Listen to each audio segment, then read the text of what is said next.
Funny how a person like me, king of his own world, could end up face down in someone else's office, begging for help. I spat the words out with more venom than humor, but Dr. Elias just raised an eyebrow. His calm gaze steady like he had all the time in the world. "You're not funny when you're defensive," he replied softly. Yet there was something in the tone that felt like a hand brushing against a wound I never admitted existed. I hated that I felt flustered under his gaze. That should not happen. Alphas do not stumble like this, not for anyone.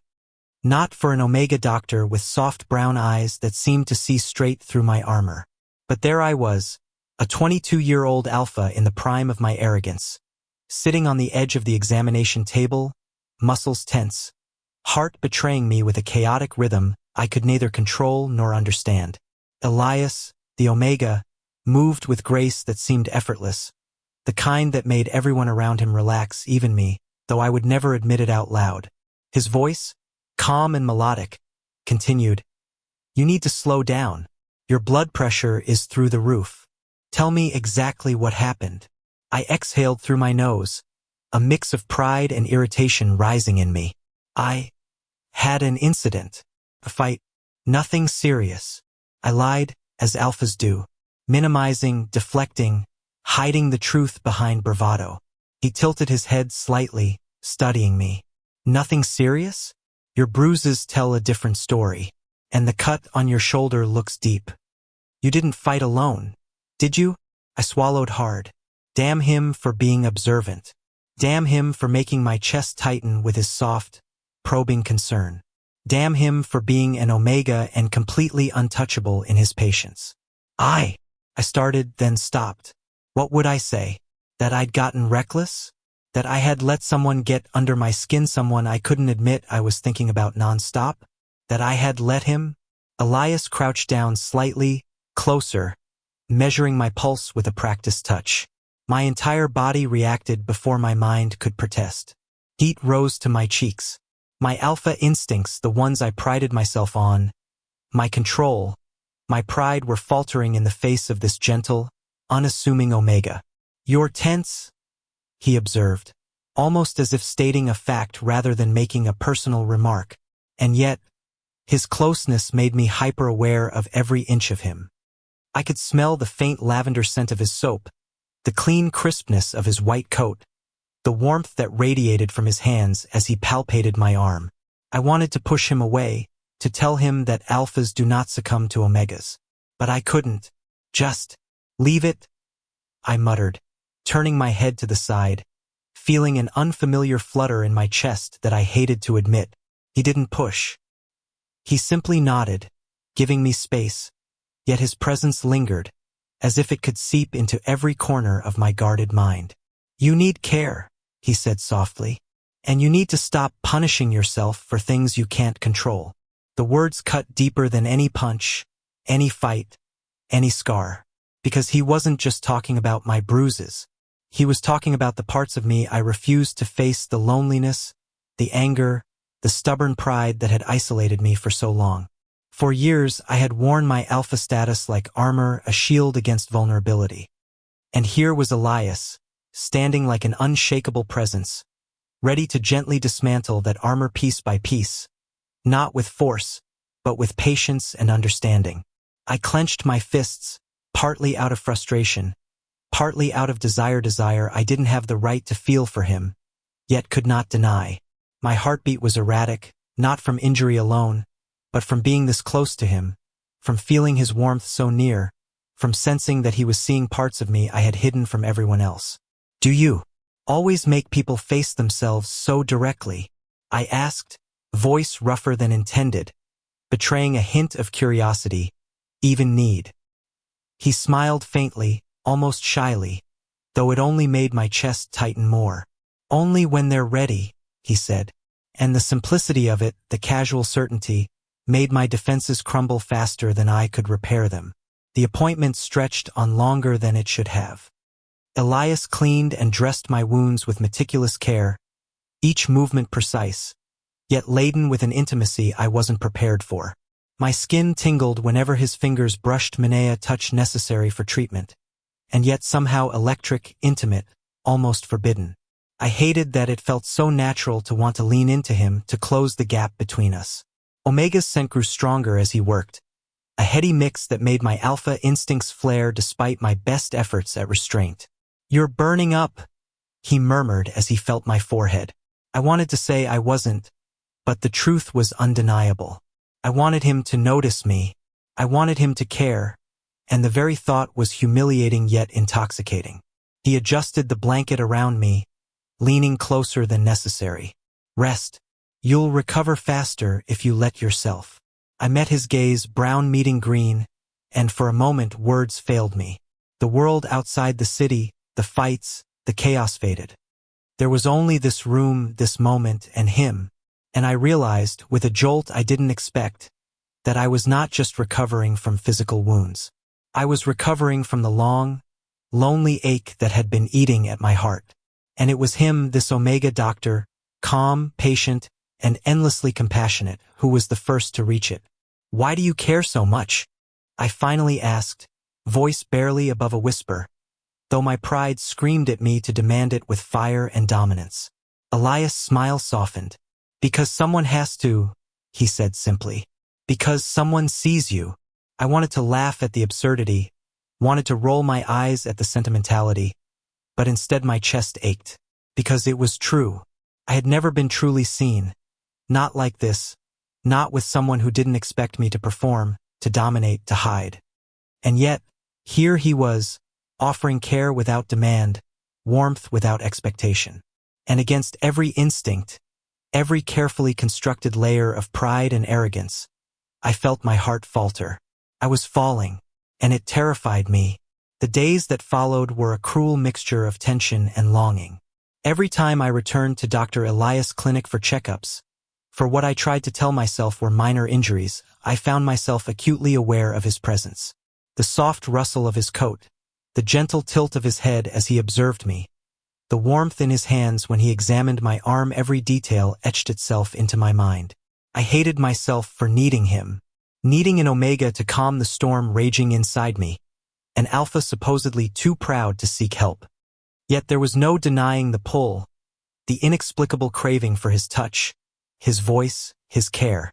One evening, after a particularly grueling day both in the gym where I was trying to channel my restlessness and in my mind, battling the confusion of feelings I refused to name, I found myself at the clinic once more.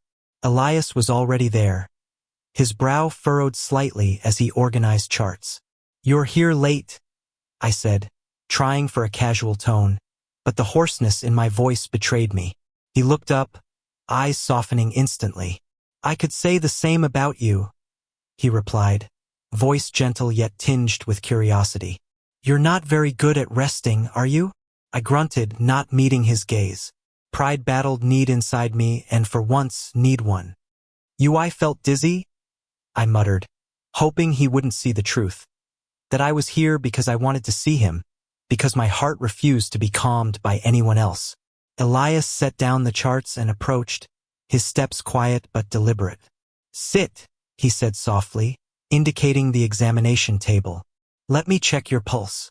I obeyed, though every fiber of my being screamed that an Alpha should not be this compliant. As he laid his fingers over my wrist, I felt a shiver travel down my spine. The warmth, the gentleness, it was both comforting and maddening. "You're tense," he observed. Again, I exhaled sharply, fighting a groan. I said I'm fine. His eyes met mine, unwavering. "Are you, though?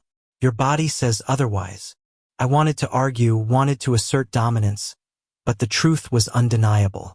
My muscles were tight, my pulse erratic, not just from lingering injuries, but from him. The Omega whose very presence made me feel exposed, vulnerable, alive. "You make me feel like I'm losing control," I admitted, voice low. Elias' gaze softened, and he leaned slightly closer. "Maybe losing control isn't always a bad thing," he murmured. The words struck a chord deeper than any physical injury ever could. My chest tightened, and before I could stop myself, my hands, guided by some irrational courage, reached out and touched his. The contact was electric, yet tender, an unspoken confession passing between us. Elias didn't pull away. Instead, he held my hands, letting his thumbs brush gently over my knuckles. "You don't have to be alone in this," he said, almost like a plea disguised as advice. I swallowed hard, feeling the dam of pride and fear inside me start to crumble. "I don't know how not to be alone," I admitted, my voice barely audible, almost a whisper meant only for him. He tilted his head, a soft smile playing on his lips. "Then let me help you learn." The next weeks became a delicate dance of closeness and restraint. Elias' care was unwavering, treated my wounds, both physical and emotional, with a patience I could not comprehend. I tried to maintain my alpha facade, to stay distant, to remain untouchable. But each glance, each brush of fingers, each soft word wore down my walls. One rainy evening, after a particularly exhausting day, I found myself back in his clinic, soaked and shivering. Elias immediately noticed, concern flashing in his eyes. "You need to warm up," he said, guiding me to the examination table. I hesitated, pride warring with desire. Just a quick check," I muttered, hoping it would suffice. But it wasn't just a check. As he wrapped a warm towel around my shoulders, our proximity became a charged cocoon. The heat from his body, the scent of lavender and soap, the gentle brush of his fingers against mine all conspired to unravel me. "Alpha," he whispered softly, his voice carrying a weight that made my heart stutter. "It's okay to let go sometimes." I felt my defenses shatter completely. Before I could think, I leaned into him, seeking warmth, comfort, and something I hadn't dared to admit: love. Elias' arms encircled me, holding me close with a tenderness that made the world outside vanish. Time seemed to stretch infinitely in that embrace. My heart, chaotic and wild, began to steady under his calm, rhythmic pulse. For the first time, I allowed myself to truly feel without pride, without walls, without fear. When we finally pulled apart, just enough to look at each other, our breaths mingled, and the space between us felt charged with unspoken confessions. I could see it in his eyes, the understanding, the care, the growing affection mirrored in my own gaze. I don't know what to do with this," I admitted, voice trembling. "With you." Elias' smile was soft, reassuring. "Then let's take it one step at a time. Together." It was a simple statement, but it carried a promise I hadn't dared hope for. And in that moment, I realized that the alpha pride I had clung to for so long could coexist with vulnerability, with love, with an Omega who saw me completely and still chose to stay. The first kiss was hesitant, a gentle meeting of lips, cautious yet electrifying. His hands cupped my face, guiding me with care, while my own hands found their way to his waist, pulling him closer despite my nerves. The world outside the clinic ceased to exist. All that mattered was the connection, the warmth, the intimacy that defied logic but felt inevitable. After that night, our relationship blossomed quietly but intensely. Every glance, every touch, every shared moment built a bond that was both tender and passionate. Elias' patience taught me to navigate my emotions, to trust, to surrender without losing myself. And my alpha nature, once rigid and isolating, now had a purpose beyond dominancy. It was a partner in love, a protector in ways that didn't suffocate. We faced challenges, of course. Society's whispers, the scrutiny of peers, the occasional flare of my own stubborn pride, but together, we navigated them. Each obstacle only reinforced the depth of our connection, the trust we had cultivated, the intimacy that had grown from vulnerability and acceptance. One quiet evening, months later, we found ourselves sitting on the roof of my apartment building, the city lights stretching infinitely below. Elias leaned against my shoulder, and I rested my chin atop his head, feeling the steady warmth of his body. "You've healed more than just my physical wounds," I admitted, voice low, sincere. "You've healed my heart." He looked up at me, eyes shining, and smiled. "And you've shown me that alphas can love without losing themselves. That vulnerability isn't weakness." I chuckled softly, brushing a strand of hair from his face. "Guess we've both learned a lot." He leaned in, capturing my lips in a kiss that spoke of trust, of love, of the quiet triumph of two hearts finding each other. My hands threaded through his hair, holding him close, grounding myself in the reality that this closeness, this love was mine to cherish. The night stretched on, filled with whispered confessions, gentle touches, and the comforting rhythm of two hearts aligned. And for the first time, I understood that being an alpha didn't mean standing alone. It meant having the courage to let someone in, to allow love to heal, to trust in a bond that transcended pride and fear. Elias' hands found mine again, fingers intertwining naturally.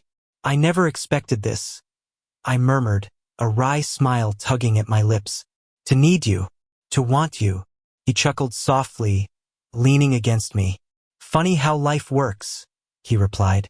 "Sometimes, the person who heals you is the one you never expected." And as we sat there, city lights twinkling below and rain softly tapping the rooftop, I knew it was true.